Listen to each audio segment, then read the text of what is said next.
let's talk about this a little bit more, just because these things come up and there's a little bit of math that we get to do. And instead of me just doing math on the board, that's just math, let's have a little fun with this. Let's split the class somewhere. You can be on, like, right through here. This side of the class. Do you guys want to be commercial property owners or small business owners? Commercial. All right. Commercial property owners, fantastic. Where do you guys want to own property in Greensboro? Best place for you to own a retail, a vacant retail store in Greensboro? Let's run up the old news and record building. The old news and records, you want to be downtown? It's a new building. Am I thinking the right building, honey? A really big one. Yeah. So you own the news and record building and you can convert it into retail space, do something around for it. Yeah, Friendly Center, fantastic. You got overtime. Got you. Good choice, thank you. You don't have it, you All right, team small business. How are we doing today? Very good. What type of business do you guys have? And I'll give you some examples of stuff that we've had before. We've had Real estate school. we had a real estate office, we had a real estate school, we had Shoe Wine, which was a wine bar and women's shoe store. We That had sounds amazing. Let's make baby products. Guns and Ammo Realty. It's Those an things untrue are- Those things market. are popping out. People are always having babies. We're a baby Yeah, we're making place. babies. Not Yeah. a baby making place, No. but a baby stuff making place. Not a baby stuff making place. You're done, you're done. Yeah, baby accessory making place. Not. We make baby toys. We make baby toys. Find a happy place, okay. So what are we thinking? Let's get a group consensus. We have some ideas. Some people like the Shoe Wine idea. We have baby making place. That's. And then we have a baby That's toy not place. popular. I like the baby supply because there's a little bit of a vacancy now in the market.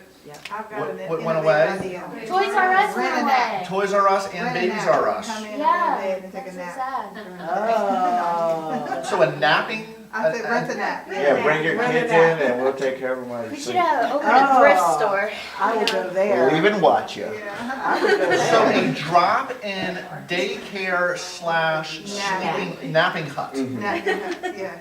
Is this like with the baby making or without the baby No. making? That's my side project. You're expanding into Yeah, that? we're expanding the brand a little bit. I don't believe the laws in North Carolina allow that. You might What's look wrong at, with baby making I think stuff? Germany and Amsterdam might be a little bit more conducive to the things that you are talking about. So we're doing a drop-off daycare slash napping or relaxation area. Let's just leave sleeping out of it.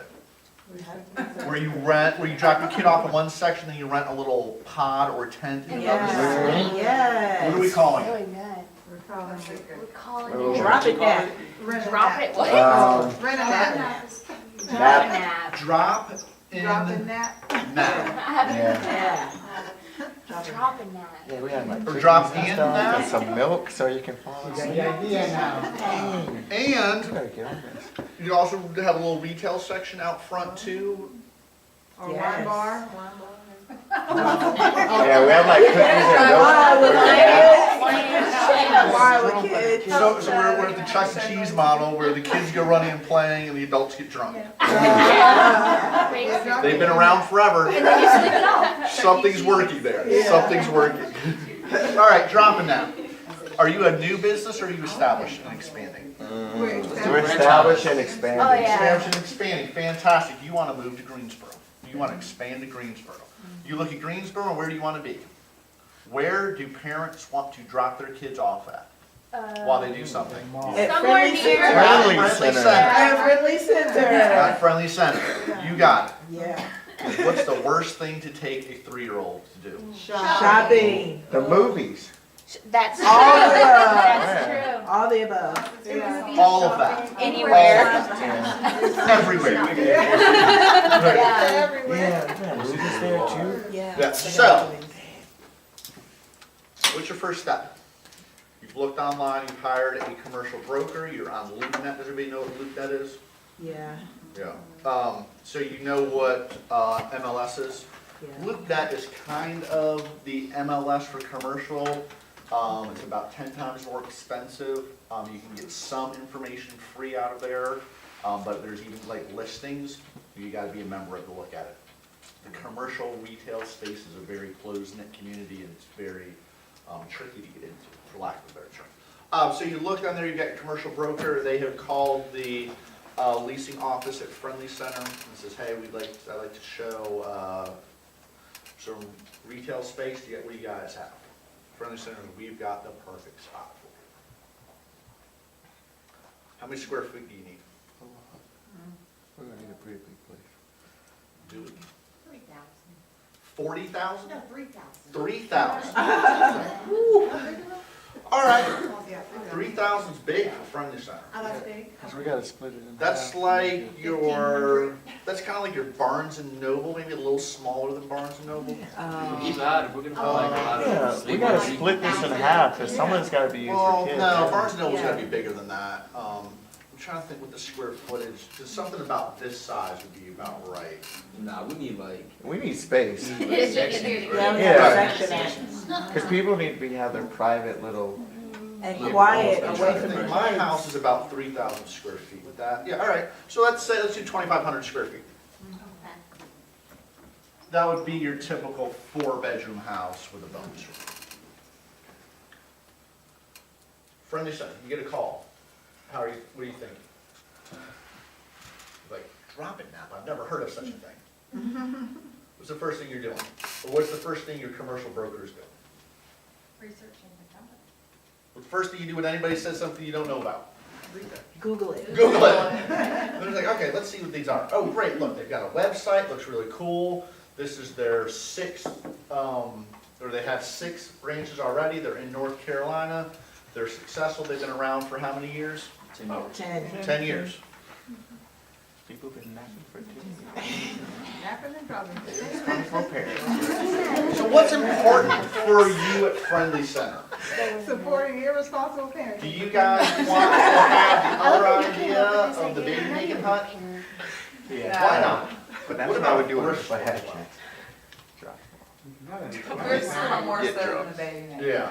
What Whoa. type of, when people go to Friendly Center, what type of image are you wanting to present about Friendly Center? Upscale. Class. A little upscale. Class, upscale, the upscale shopping destination in Greensboro, And in right? 10 years, you don't want all those kids running around your property Right, when they're not being dropped off at the Right. kids are now. so they're just being dropped off on the street as opposed to in the drop-in now. Oh, No, yeah, we drive-through. want like- too. Yeah, you have a little, you know how you have that like DVD You making return? it We have like a worse. little baby drop in. What about the bank? You just put the little tube in, it sucks them up. We need And ushers. it sucks your kid That's up. so I not like this, I classy. like We the need direction we're going.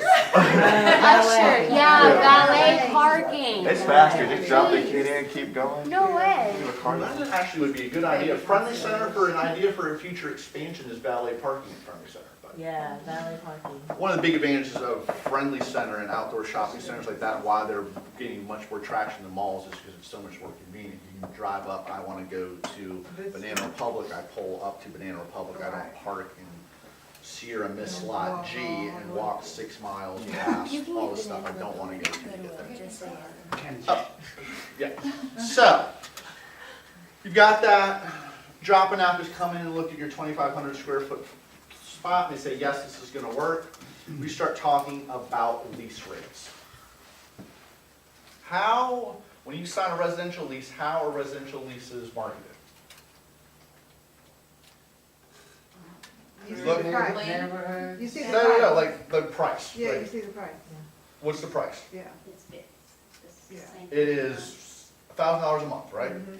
Is commercial marketed that same way?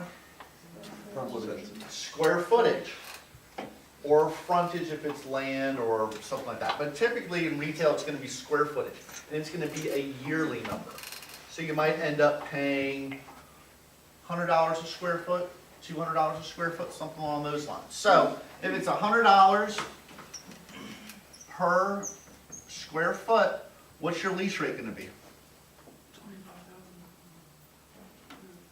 At $100, so $250,000. Is that a yearly term or a monthly term? In residential, typically you're looking at monthly. This has got to be yearly. Friendly Center's making money, but, and these numbers are not actual, I'm making it real easy for the math. 2,500 square feet is about the right size, and $100 isn't too far from where they're at there. And so to get that, this is yearly. How do we get from year to month? We divide by 12, and that gives us like 2,000 something. Let's see. 20,833. 20,833. That would be your monthly lease. Better be jumping out of here. Let's go somewhere else. Yeah, Look somewhere else. these people try to chip us. Yeah. You gotta go somewhere else. So what is this? And then you say, okay, well, that's a little bit pricey. And Friendly Center's like, well, guess what? What price? Wrong time of year to be looking to rent from us, because why? Holiday season? Holiday season. Christmas. Mr. Prime Prime time. Now, this was February, I mentioned this number would be a lot less. Also, how much vacancy does Friendly Center have right now? Time. None. I don't think there's much there. I haven't looked at it recently, but there might be a couple. Yeah, might be one or two there, and they'll probably get taken up by seasonal, like a Halloween store.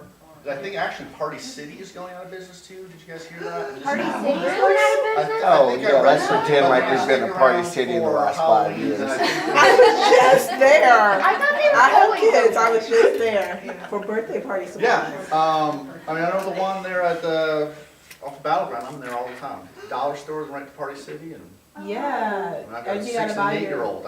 I know, we went there. Costume? I always go to Party That's the City. problem with Party City's not saying. But I don't know if if it's official, but I think they're definitely shutting down stores and thinking about seasonal stuff. So, Friendly Center, you're up there.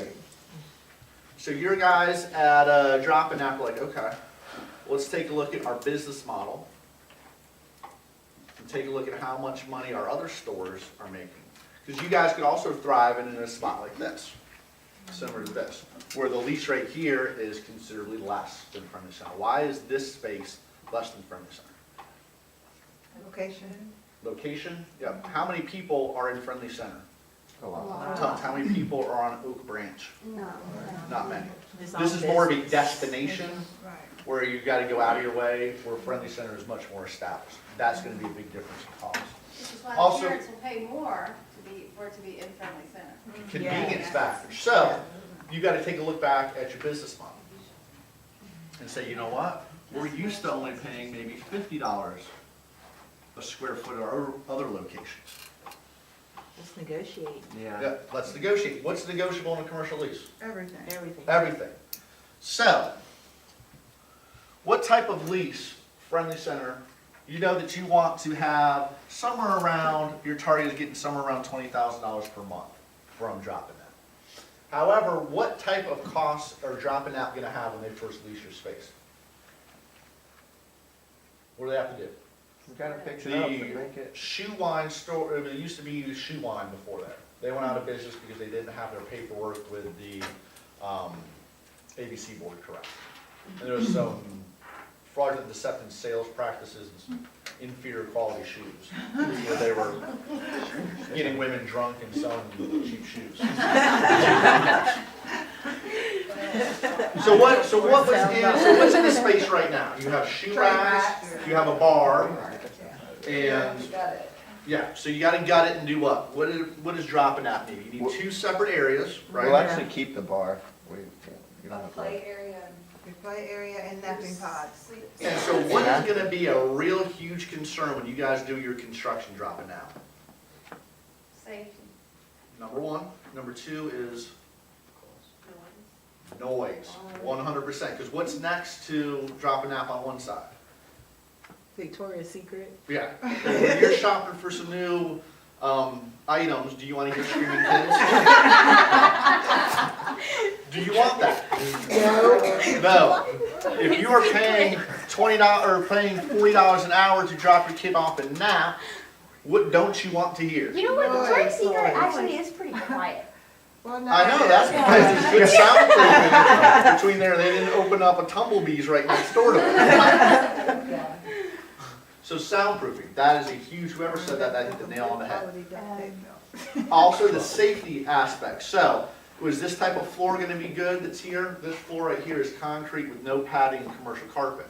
No. You need to bring in some of that nice, thick, rubber bouncy stuff where kids can face plant on the floor and bounce right back up. So who's gonna be paying for this stuff? We are. Dropping that. You are, why?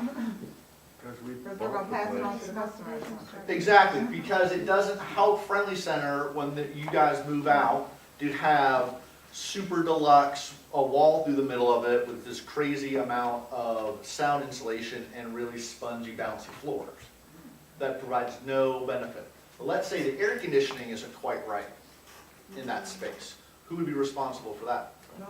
Most likely Friendly Center, because that is going to help Friendly Center in the long term. No matter who you rent to, they're going to want proper HVAC. So is it going to be something specialized just for a drop-in application, or is it something that any tenant would want to do? These are all part of the negotiations. So what type of lease is this going to be? The reason why I say that is because drop-in app is going to have a considerable amount of expenses right off the bat, aren't they? Can we do a graduated lease? A percentage lease that's graduated, 100%.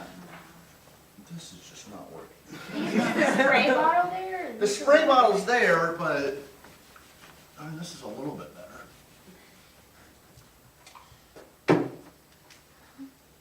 Oh, here we go. This looks like a better email.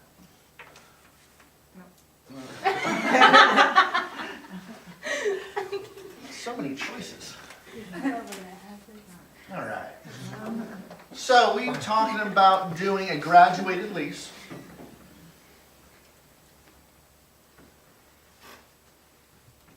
And a percentage lease, right? Friendly Center sound good to you? Yeah, you want to attract a long-term tenant. When we start looking at big shopping center developments, they look at long-term. So what Friendly Center and like all landlords want is they want a tenant to stay in that property for a long time and be low issues. If this was a brand new startup, this is their first location, how would you feel about that, Friendly Center? Yeah. Because it's not established. Have you ever heard of such a place? Not really. But if they've already got 5 locations, what can you ask them for? Show me the money. Show you the money. I want to see your business plan, and I want to see your financials for the last, you've been open for 10 years, 5 years. You want to see how much money each new location is making the first year, the second year, all that. So then you can go back and have your lawyer say, okay, let's draft up a lease that says that their base rate is going to be $2,000 per month plus 15% of their gross sales. Dropping up, how do you feel about this? You feel pretty good because getting the location to go from the shoe wine store to a drop-in app isn't going to happen overnight. Right. Friendly Center, you want to be involved in that process, don't you?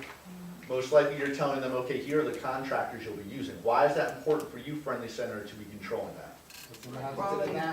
Quality. Quality, disruption of other businesses nearby, and making sure whatever visual stuff that they have is going to be consistent with what. You don't want some giant 75-foot clown sign in front of it when it's in between Victoria's Secret and what's on the other side of Victoria's Secret? Something. Yeah, it's just Hallmark. You don't want that. That's not going to be consistent with the feel of Friendly Center. No, maybe one of those little inflatable guys that do this during the grand opening, great, that's fine, but not a permanent 75-foot sign there. So you want to be involved in that, but who's paying for all those renovations? Dropping that. As long, yeah, you got it. So, how are we feeling about this? So what are your sales projections for, on your business plan? Month 1, I'll make this one easy for you, 0. Month 2, 0. Okay. Why? What are you doing in those months? We're getting it built up. You're building. Right, start up. Yep, startup, you got it. You're on a time crunch right now. What's coming up in 2 months? Christmas. You got it. Holiday shopping season. Oh, yeah. So you gotta put the pedal to the metal. We might already have missed that boat, but it also might be the Friendly Center says, yes, we'll do this. However, we have a temporary holiday store coming in, so we won't be starting your lease until February 1, which will allow, which is actually good for you guys. So you say, great, this temporary holiday store will come in, spend the money to gut shoe on, and then when they return it to you in February, you can go ahead and have a clean slate. Again, Friendly Center, that just depends on how much money you can charge that temporary holiday store versus how much money you can get for them and how willing they are to delay their plans. Because you guys probably have missed the holiday season right now moving in at this time. Honestly, holiday season for a store like dropping that wouldn't really make sense. It's just foot traffic in. Yeah. Because who wants That- to sleep when there's like holidays? Well, they could put their you kids don't there have while they to. shop. It's off. Yeah. You don't have to sleep. You can, I would imagine you can drop your kid off, Yeah. which makes a lot of sense so you can shop, especially if they are before their school age, so your kid doesn't see them buying the G.I. Joe Oh, yeah. Yeah. while you're buying it, so the facade of Santa is still And there. you wear yourself out This from is shopping. actually a good idea. We should all go and do it. That would make some money. Some lullabies. We should have something with like catering services or food.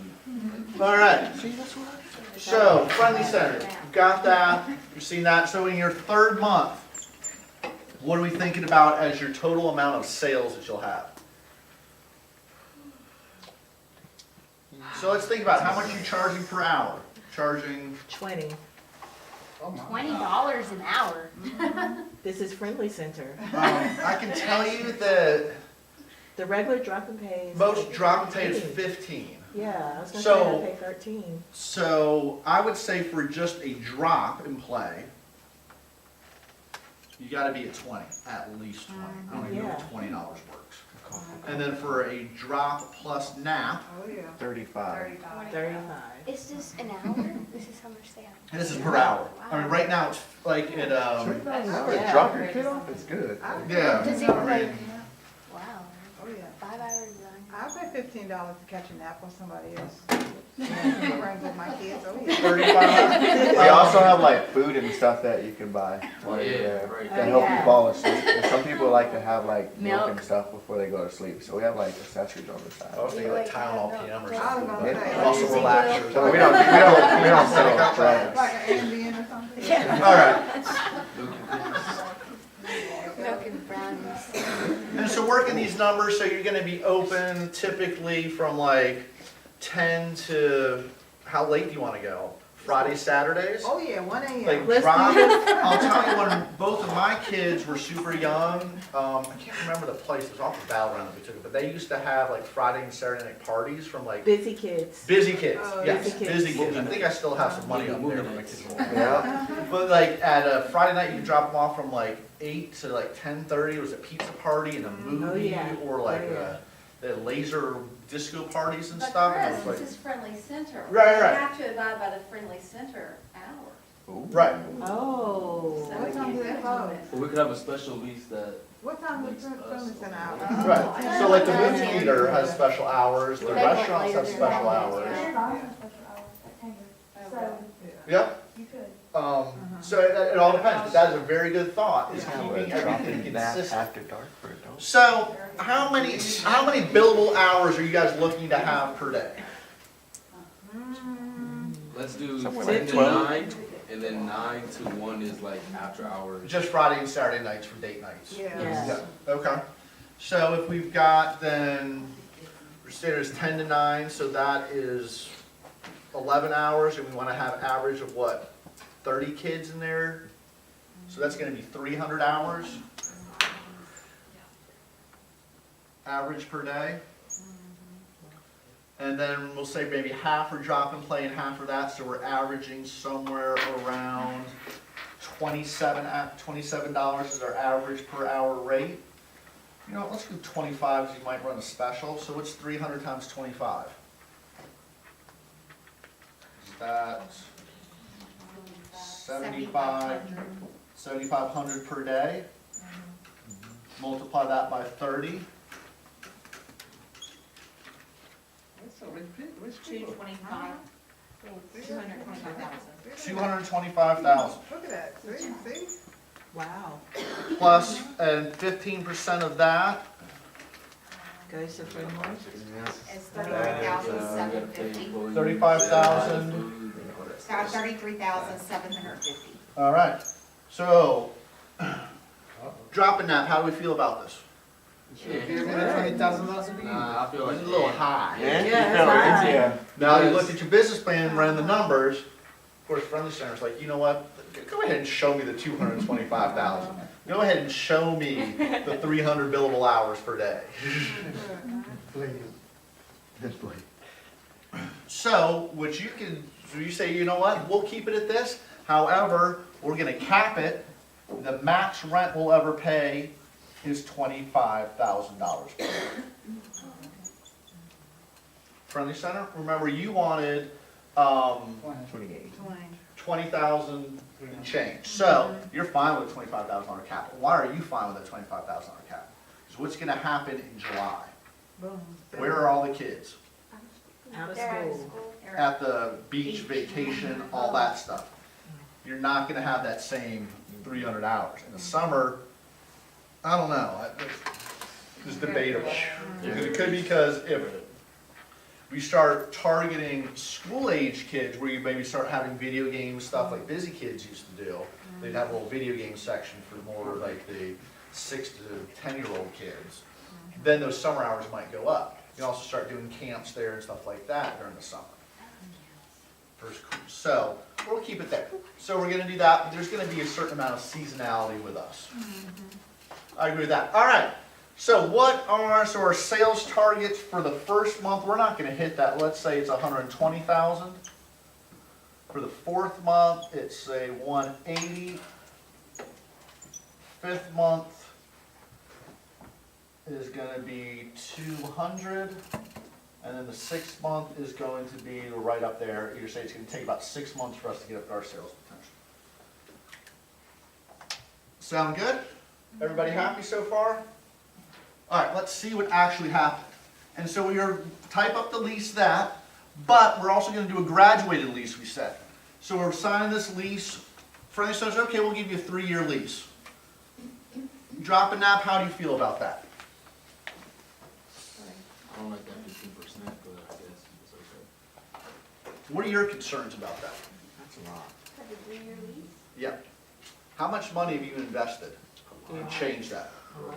You say, I want a 3-year lease, but I want to be able to renew it at 2 different terms, and you can go ahead and graduate it each term. So it could be that you're at 1 to 3 is the 2,000 plus 15% with a cap at 25. Year 4 through 6 is going to be maybe 2,500 per month plus a 15% capped at 26. And then years 7 through 9, you can do 28 plus 15 with a cap at 27. This shows a moderate growth. Friendly Center, this fits with what your investors' expectations are for return on square footage. You're happy. So, let's see what actually happens when we can actually do some math. Month 1. So we're gonna, you know what, let me just go all over here.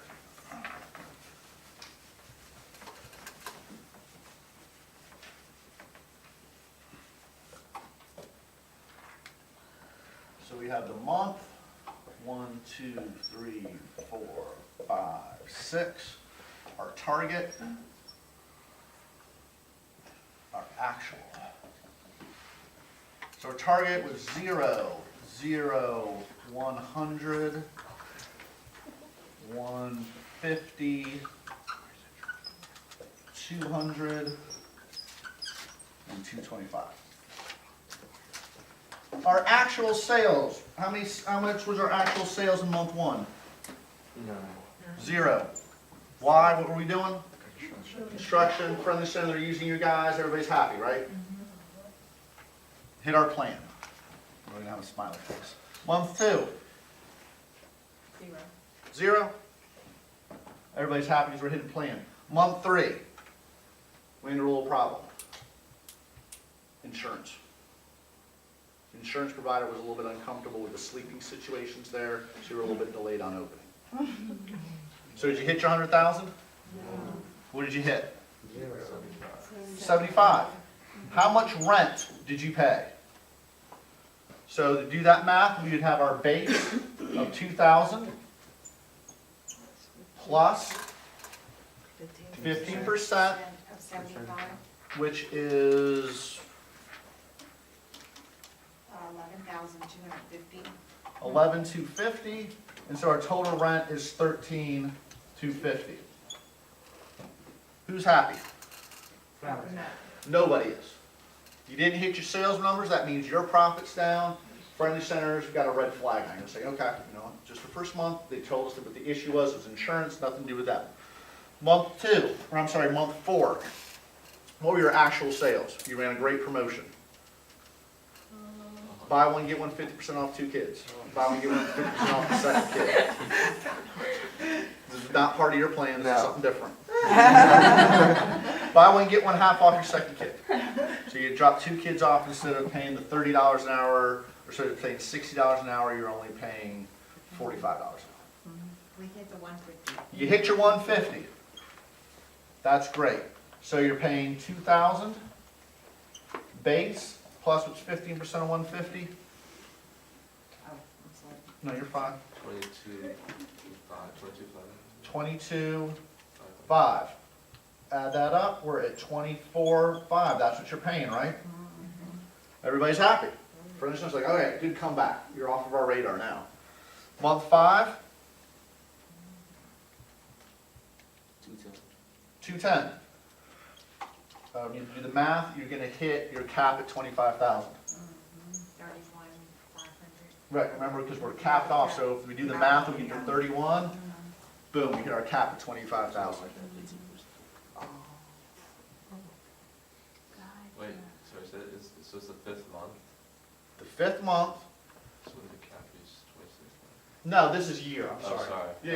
No, I'm sorry, because remember, they're signing a year lease, but it's got a contingency where it graduates, where this amount graduates each month set on an interval. We could also do this as an index, we're saying, okay, well, based on what the consumer price index is, you'll pay $2,000 times whatever the consumer price index increase was from year over year. You could also do where this 15% can graduate to like 16% or 17%. Or you can even do it as like your sales from 0 to 100,000 are 15%, 101,000 to 200,000 is 10%, and anything over 200,000 you just pay 1%. But why would you continue to do that though? Because it's not a better deal than the initial 20 grand that Friendly wanted. Right. So, let's say we got some seasonality here. You've discovered in Friendly Center there's a huge amount of seasonality. So let's say in month 7, your other stores, you don't see that seasonality, but all of a sudden in month 7, your sales drop down to 100,000. And then you're back to paying 11,250. Yeah. But Friendly Center's still happy because for 2 months in a row, or really almost 3 months in a row, they're above their target, and then so 1 or 2 months, due to whatever reason, they're well below that target. That really helps you guys out as retail businesses where they're most traditional retail. There is huge amounts of lots and lots of sales, and then sales drop off typically during the summer. Then you have back to school, which picks back up again. Then you have a little lull, which we're in right now. And then as soon as after Halloween, we start talking about Black Friday, which is when the madness begins. So, everybody understand that? And so this lease is a percentage lease that's full service, that's graduated, and tenant, and it's a net lease too, where the tenant pays for their insurance. and common area maintenance. So one lease can have multiple different types of leases in there. When you signed a lease for residential, did you go through any of this? Thank goodness no. I got somebody coming in at 2 o'clock today to sign a lease for a house, and I'm not gonna be able to spend this amount of time. I'm going to read it over with them, hit the highlights, and then go sign. Just sign it. Don't ever call me again.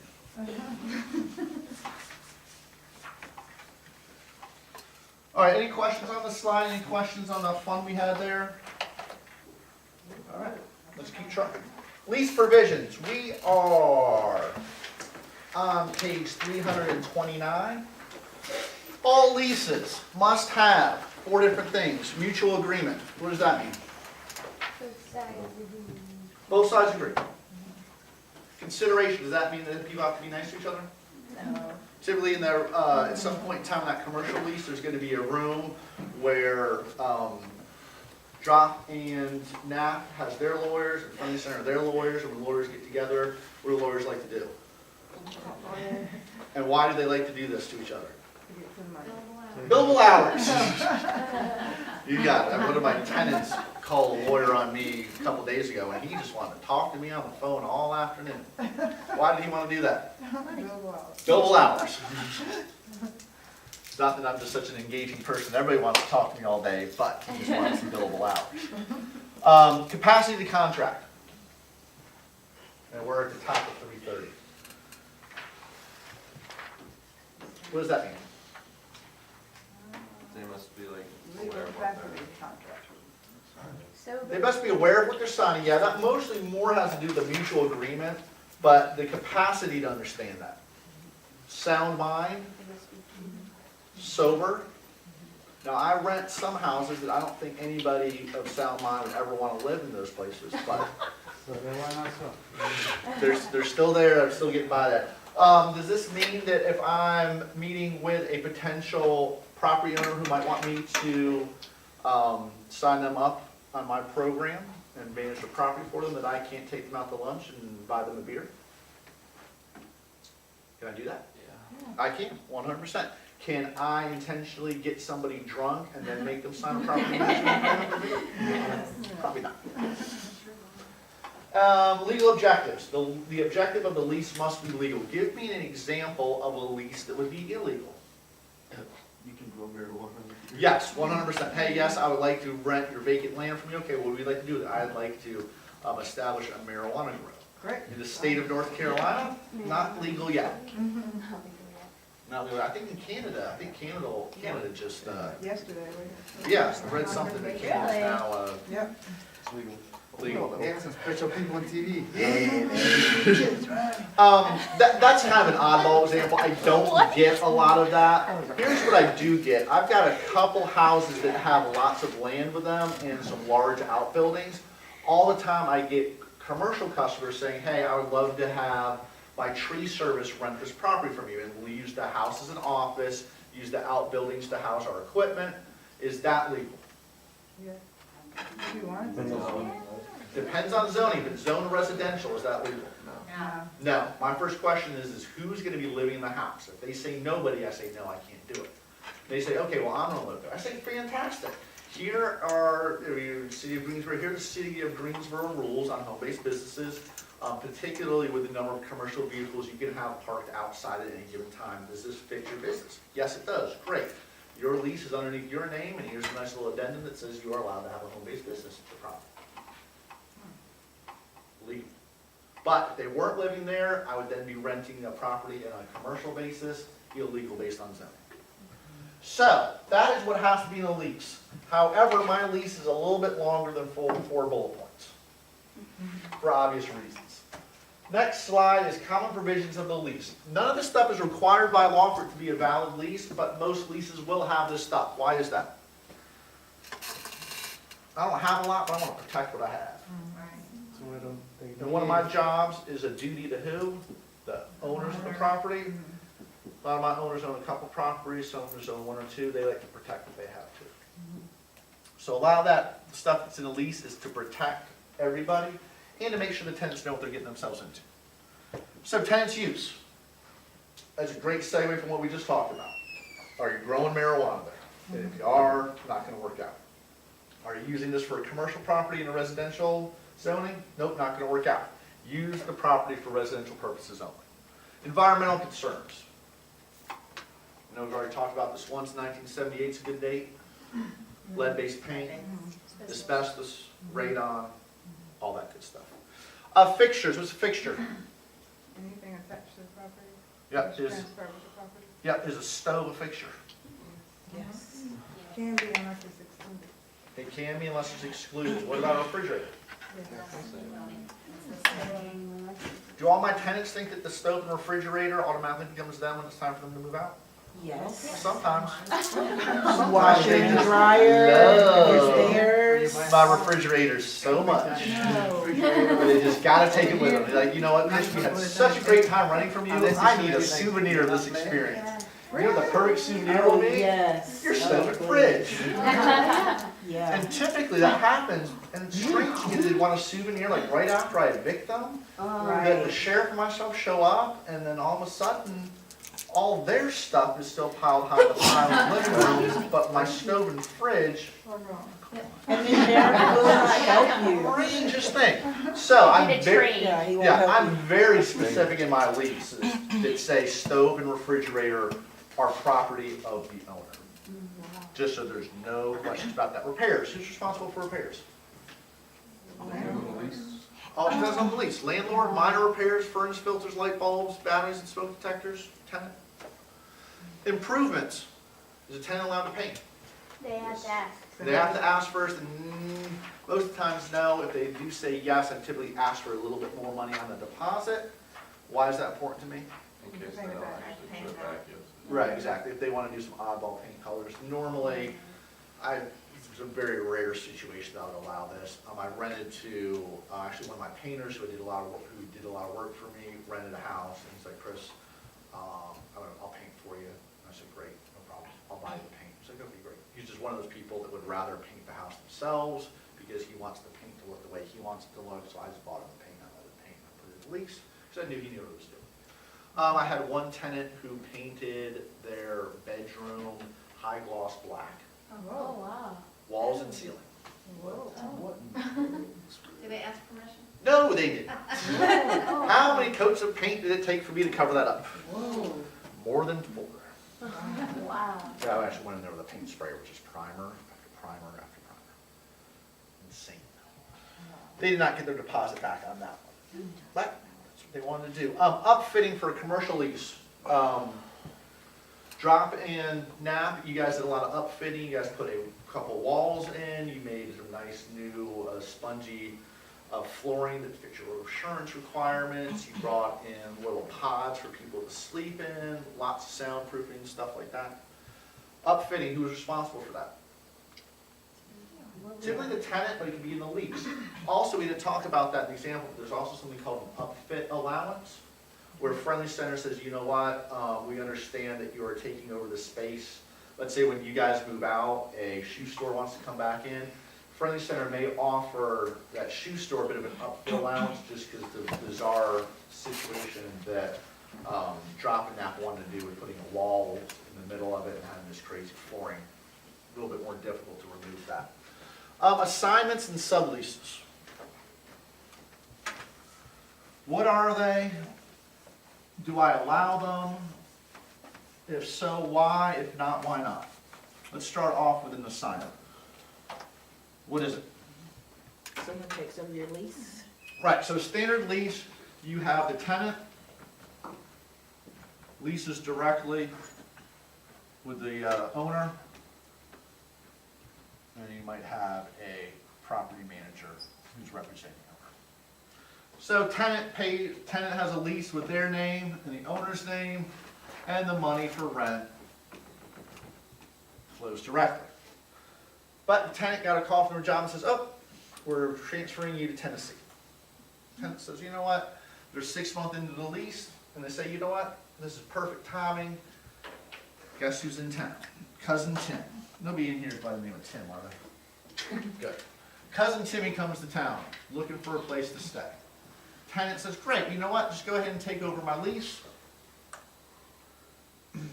Moves them on in. Essentially, the tenant has assigned the lease to the cousin. Do I know about this as the property manager? Absolutely not. So then the cousin moves in, cousin Tim starts paying his rent. Money flows directly to me. This person is completely out of the picture, and I have no idea about what's going on. What happens when cousin Tim stops paying the rent? You go after. I go after the original tenant. Why? Because her name's still. Under their name.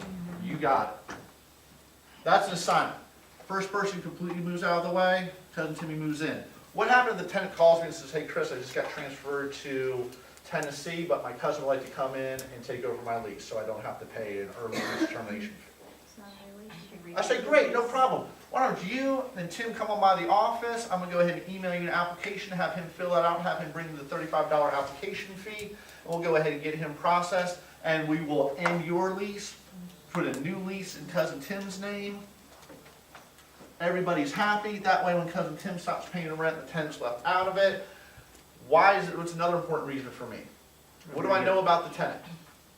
Everything. Everything I can. What do I know about cousin Tim? Nothing. Not a thing. Again, I might charge him a slight administrative fee for my time and effort, but it depends on the type of mood I am and how busy I am that day. Is a sublease the same thing? Similar but not really. Great answer. So we have the original tenant, but instead, lease is in their name, money flows directly, everything's good. Instead of getting a call saying you're moving to Tennessee, the job calls them and says, sorry tenant, you gotta cut your hours from full-time to part-time, so you're only gonna be able to get 20 hours a week. Guess who's here to save the day? Cousin Tim. Cousin Tim comes in and says, you know what, oh that's great, I just moved into town, I know that you're having some problems, you can't afford your $1,000 per month, I'm gonna pay you $500, you pay your half of the portion of rent, $500, we could form our $500 up like Voltron, and the money still flows of $1,000.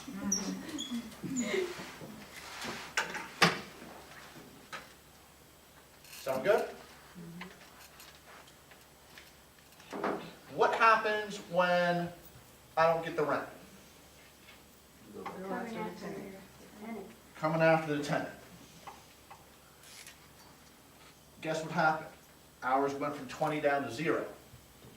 Cousin Timmy, surprisingly, good guy, kept on paying his $500.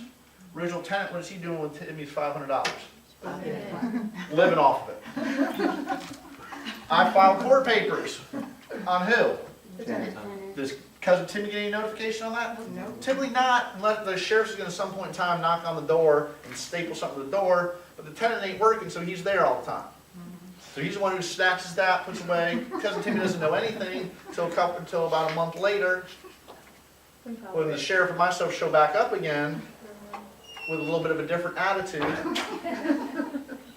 And cousin Timmy's there, well, what do you mean I gotta move? I've been paying my $500 to him every month. I said, well, I have not been getting mine. Sounds like you need to talk to a legal representative on what your rights are against your cousin. Lots of times, this person doesn't know anything about it until after you this. And we show up to padlock. So let's say same situation, but tenant's a good person who calls me up and says, hey Chris, here's the situation, my hours got cut, my cousin's wanted to move into town, can we go ahead and can I add him on the lease? I said, no, you can't add him on the lease, but I'd be more than happy to sign a new lease for you with both your names on it. Email them an application, fill out the application, have the cousin pay the $35 application fee, make sure that their income is still going to be able to afford $1,000 a month with him only working 20 and wherever cousin Timmy's working. And then we get a bright new shiny lease with 2 tenants on the lease, slight administrative fee for my troubles. And that way, if I do have to take anybody to court, the tenant gets a letter about it and with their name on it, and the cousin Timmy gets notification as well about it. So to sublease, the tenant contacts somebody directly where they're typically both in place at the same time. The subleasee pays the leasee half portion of the rent, and the leasee pays it all. Still, the leasee is the one who is 100% responsible. Again, I would never do it in this situation because, again, I don't know anything about that. In the commercial world, this is somewhat common. I know my barber shop, all the chairs are, like the owner has their chair and the other 2 chairs or 3 chairs are subleased out to other people. Again, I'm sure in the lease that's no problem, just because that's how that business runs. Any questions on assignments and subleases, what they are, how they're different, and why I don't like them in the residential world? Term. What's the term of a lease? Period where it's in effect. Yep, start and end. Simple as that. Automatic renewal, all that stuff in there together. Default. Not paying rent. Not paying rent, growing marijuana, all that other stuff. Options. Anybody ever sign a lease with an option to buy? Anybody written a lease with an option to buy? Neither have I. Back when I first got into real estate and the financial crunch was on, there was a lot of lease options being written. And the lease option is, you know what, hey, go ahead and rent this house for me for $1,000, but pay me an extra $200 per month, and I'll keep that $200, and then in 2 years from now, once you get your credit fixed up, I'll go ahead and use that $2,000 for $200 per month that you can give me extra towards your down payment of your house. And I'll go ahead and agree to sell that to you at I'll agree to sell this house to you at $60,000. A lot of legal stuff happened in between then and now. I think we talked last time I was in here about all those disclosures and stuff like that. And part of that was requiring a lot more in-depth look at these lease options, because a lot of less than reputable investors knew fair and well that the person they were signing that lease option with had no chance in anywhere of ever getting their credit repaired and would ever have find any bank in the world that would ever lend them any amount of money. And so they were signing these lease options knowing that the tenant could never, ever, ever perform on them, and just keeping that lease option. Did they get the money? Yes. So on a lease option, if the option is not exercised, typically the lease option fee is forfeited to the landlord. They were buying Yes, very, very wrong. Some lease options worked out great. Right now, I don't think there's a lease option form that the Bar Association has in the forms packet. If I were to ever get involved with one, I would have to have a lawyer represent myself and the owner, and I'd probably also require the tenant to have a lawyer to represent their interests and their interests alone to make sure that they knew exactly what they were signing and all that stuff. That would, like I said, I don't have a lot, but I like to keep about that. Yeah. Right to enter. What ability do I have to enter the premise to make repairs, do inspections and stuff like that? Permission on. Yep. Again, my leases say I can come in whenever I want, especially if there's an emergency. Only tricky thing with that is any time there's any federal money being used by the tenant for the rent, I have to give 24 hours written notice. That would be like Section 8 or housing choice vouchers and things like that. So any questions about what is in a lease? What has to be in a lease, and common stuff that should be in a lease? All right, go to break. We'll see you in 10 minutes.